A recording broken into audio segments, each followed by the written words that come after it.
Good. Yep. Thank you for gathering here today. My name is Sean Hager. I'm the Fire Chief of the Derry Fire Department. I'm joined here today. To my left is the State Fire Marshal Sean Toomey. To my right, Battalion Chief Ron Sebastian and Chief of Derry Police George Fioli. At 11:40 this morning, approximately, Derry Emergency Communication Center started receiving phone calls reporting a house explosion and a building fire resulting. Crews immediately responded to the scene. It's unfortunate and sad to report that out of this incident, we do have one deceased and one person has been transported to a regional medical center. I'm going to pass this to Battalion Chief Ron Sebastian to talk about the initial operations. Thank you. Crews received the calls that the fire chief mentioned. We responded accordingly. Once we arrived, we had heavy fire showing from the entire structure with reports of one unaccounted victim, which was later found, as the chief mentioned, deceased. Crews were hampered by the obvious weather conditions. We had upstaffed earlier in the day, but because of that, we were able to get resources here fairly quick and bring the fire under control. Just a huge shout out to our mutual aid partners and our own crews for the hard work that they did under the extreme weather conditions and all the challenges that we faced. Other than that, the rest of the scene is still under investigation with the Fire Marshal's office. Thank you. What caused this explosion? My name is Sean Toomey. I'm the New Hampshire State Fire Marshal. Just before noontime today, our office was contacted by Derry Fire to assist with the fire investigation. Our crew is assembled here now working on the investigation. At this point, we're still trying to determine the exact cause of the explosion. And I suspect we'll be here for at least a few more hours and working on that. So at this point, we don't have any information on that. Is it confined to that particular house, or should other neighbors be concerned? You know, talk about explosion, like a gas explosion. Is gas off in this area? What are you telling people? So at this point, we've isolated the fuel. The gas is to the house only. So I don't have any reason to believe there's any concern for anyone in the neighborhood for the gas system. There is propane at that house. We've identified that as the only gas that's there. Did a tree fall on the house? There was a tree down near the house, yes. Did the tree fall on the propane tank? The tree is on the propane tanks, yes. Do you think that was the cause? It may be the cause. It's one of the things we're looking at, yes. Can you tell us anything about the person who's died and the person who's taken to the hospital? So we have an elderly woman that is deceased. Her cause and manner of death and her identity will be formally released after the autopsies, which is scheduled for tomorrow morning. There was a juvenile that was also in the home and has been transported to a Boston hospital at this time. I'm not sure the exact condition at this point. How old was the juvenile? I don't have the information on the exact age. I can't release that at this point. Do you know their relationship? They were family members. The exact thing, we're not ready to release that. So does this appear to be just a wild set of circumstances because of the weather, that a tree that fell onto the propane tank may have started an explosion? So that is one of the things we are looking at, but we got to look at all of the circumstances surrounding it. So that's one of the hypotheses that we're looking at. But like I said, we got to look at all of potential ignition sources and causes of a fire and a subsequent explosion. So it's too early to kind of hone in on that exact one at this point for us. Were there only 2 people in the home, and were one of them able to run out of the house before the explosion? We don't have that information. There were 2 people in the home at the time of the explosion. Where their exact location they were in the home when the explosion occurred, we don't have that yet. We haven't seen the scene yet. Can you tell us what it looks like up there? We haven't seen the scene yet. Can you tell us what it looks like? Something walk up there. So the house is mostly collapsed at this point, and there's a debris field of construction materials and scattered in the sort of to the behind us from that direction at this point.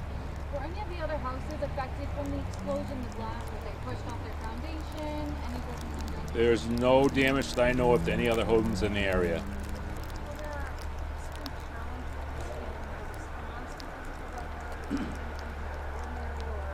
I'll let the fire department handle that one. Due to this storm, obviously there were conditions with the roads and then access points with different roads being closed with trees down. But with our mutual aid partners, we were able to respond fairly quick and bring the situation under control. So, I mean, the storm did play an effect, but we were able to get here in a timely manner. Is the fire completely knocked down at this point?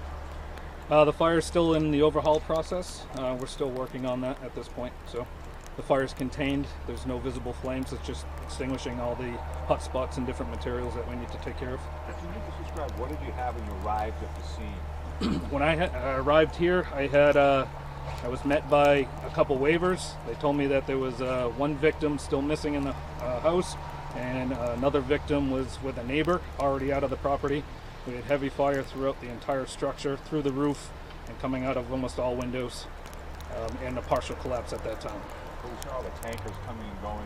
Is there a water issue? So over this area of town, we don't rely on hydrants. We have rural water supply between our community and the mutual aid partners. So a water source was established at the bottom of this hill, and then we had a secondary source over in Salem set up in case we needed it. Chief Hager, can I just ask you, your department, I was just pretty emotional today. Loss of life, you have a juvenile in the hospital. Can you address that or talk about that?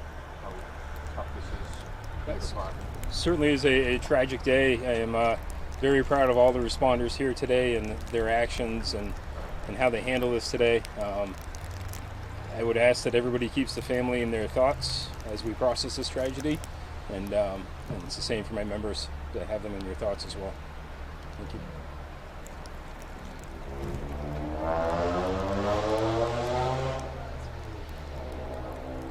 Sorry. Any idea what's on the road will be blocked off like this? I would imagine the road will be closed for several more hours. Any reason to believe anything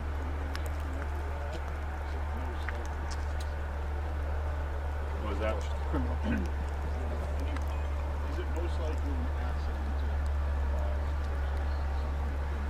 At this point, there's no criminal indications. Yeah, so we're going to continue our investigation, work with Derry Fire and Derry Police, but I don't see any criminal indicators at this point in time. Sean, these are always difficult for you as well, I'm sure. What's your reaction?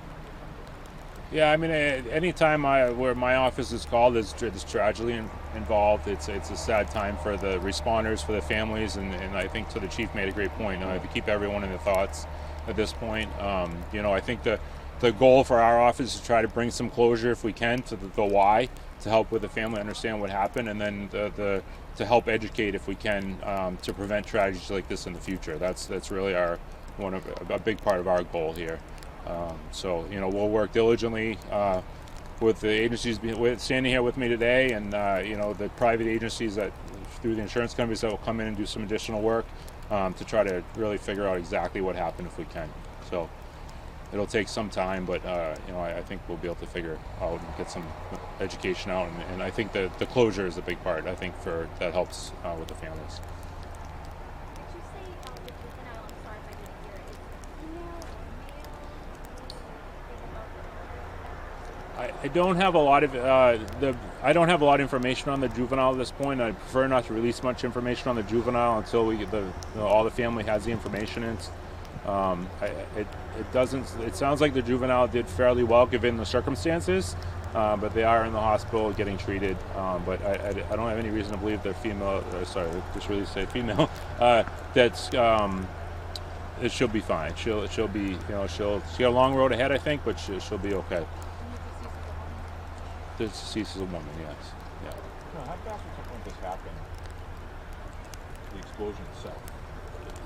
So we're trying to figure that out. Like it's a function of how much fuel is there, right, and what the ignition source is, and that's a big part of what we're working on trying to figure out at this point.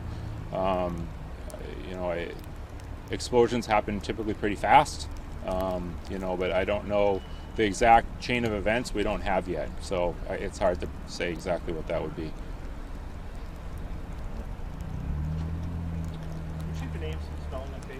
Yeah, sure. So my name's Sean Toomey, S-E-A-N, and the last name is Toomey, T-O-O-M-E-Y, and New Hampshire State Fire Marshal.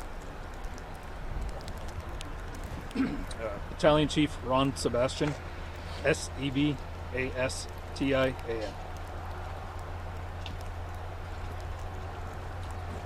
Fire Chief Sean Haggart, SHAWN HAGGART. Police Chief George, common spelling Feole, Feole. In closing, I don't anticipate any more press releases this evening. The Fire Marshal's office is anticipated to have a release tomorrow, and that will be it for us tonight. Thank you.